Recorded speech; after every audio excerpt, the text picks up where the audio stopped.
Un viernes por la tarde, una oficina cualquiera, un contador con demasiadas facturas pendientes y una reunión en 20 minutos. Llega un correo electrónico. El remitente parece conocido. El asunto es claro. El contenido es simple. Una factura de un proveedor habitual con los datos bancarios actualizados. Nada fuera de lo común. Nada que active ninguna alarma.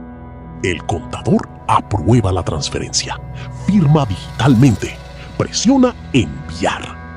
Y en ese preciso momento, sin saberlo, acaba de mover $100 millones a una cuenta que nunca debió existir. No hubo virus, no hubo hackeo de sistemas, no hubo explosiones, persecuciones ni agentes del FBI tumbando puertas.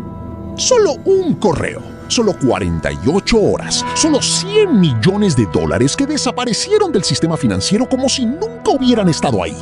Y las empresas que perdieron ese dinero no eran pequeñas, no eran startups sin experiencia en seguridad. Eran Facebook y Google, dos de las compañías tecnológicas más poderosas, más vigiladas y más sofisticadas del planeta. Ambas cayeron en el mismo correo electrónico. Mi nombre es El Naranja. Y hoy te cuento cómo un solo hombre, desde Europa del Este, construyó la estafa más elegante de la historia del cibercrimen, sin escribir una sola línea de código malicioso. Para entender lo que hizo Evaldas Rimasauskas, primero tenés que entender cómo funciona el dinero dentro de una empresa grande. Las corporaciones como Facebook o Google no operan con una sola cuenta bancaria. Tienen decenas de proveedores internacionales, cientos de facturas mensuales y equipos enteros dedicados exclusivamente a procesar pagos.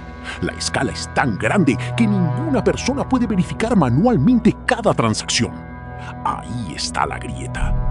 No en el sistema informático, en el sistema humano.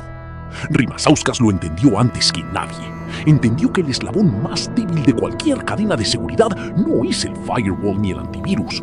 Es el contador que recibe 300 facturas por semana y tiene que procesarlas todas antes del cierre del mes.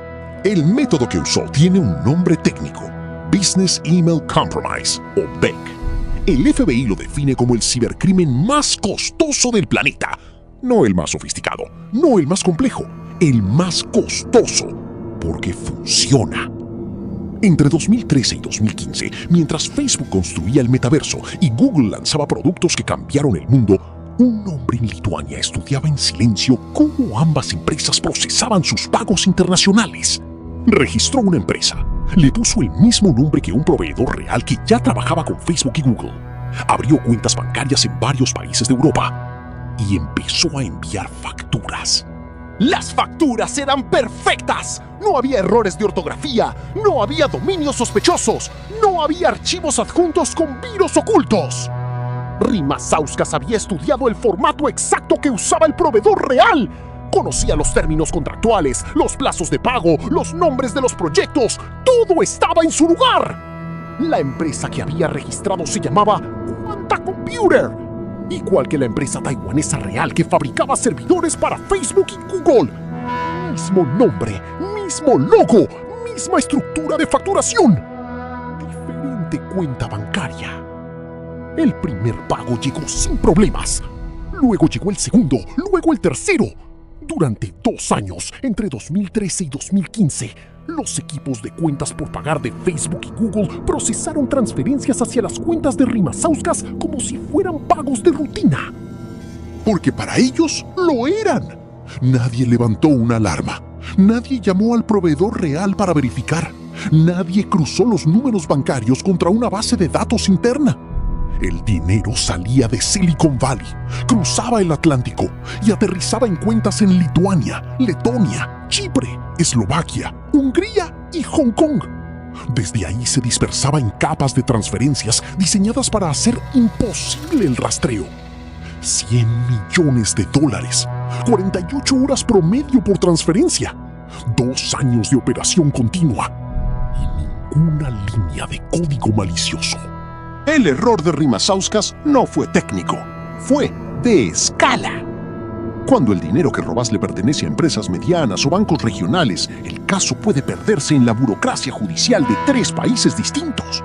Pero cuando el dinero le pertenece a Facebook y Google, El FBI no cierra el expediente.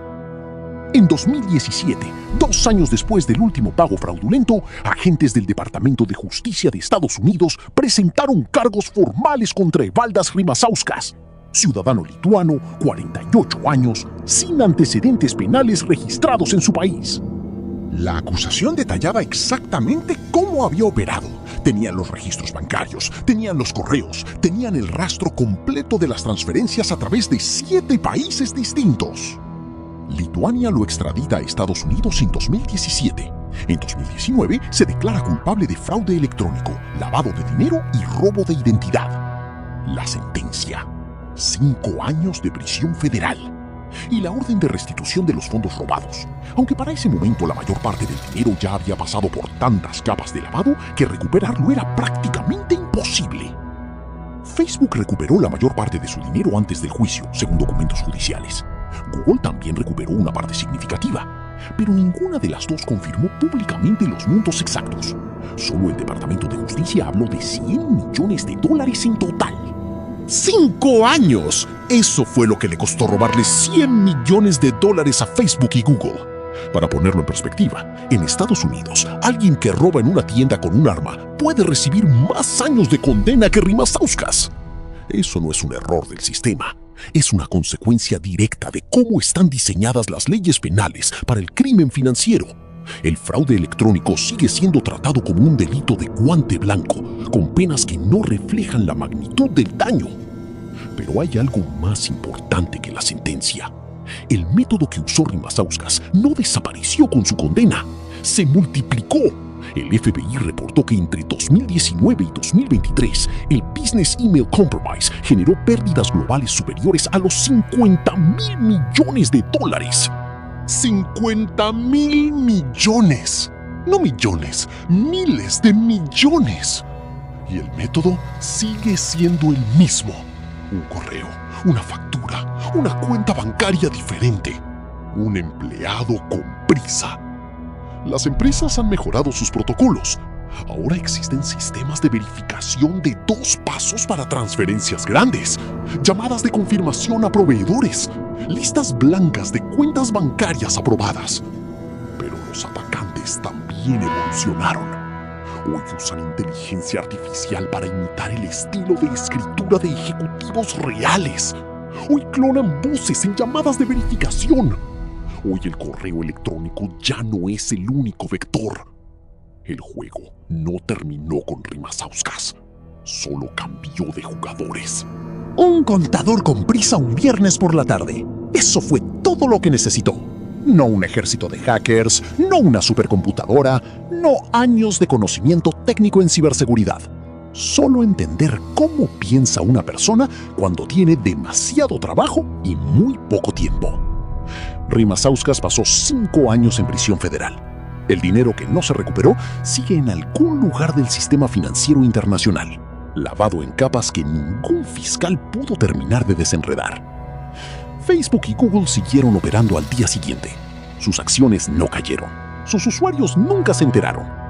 El caso fue un párrafo en un comunicado del Departamento de Justicia.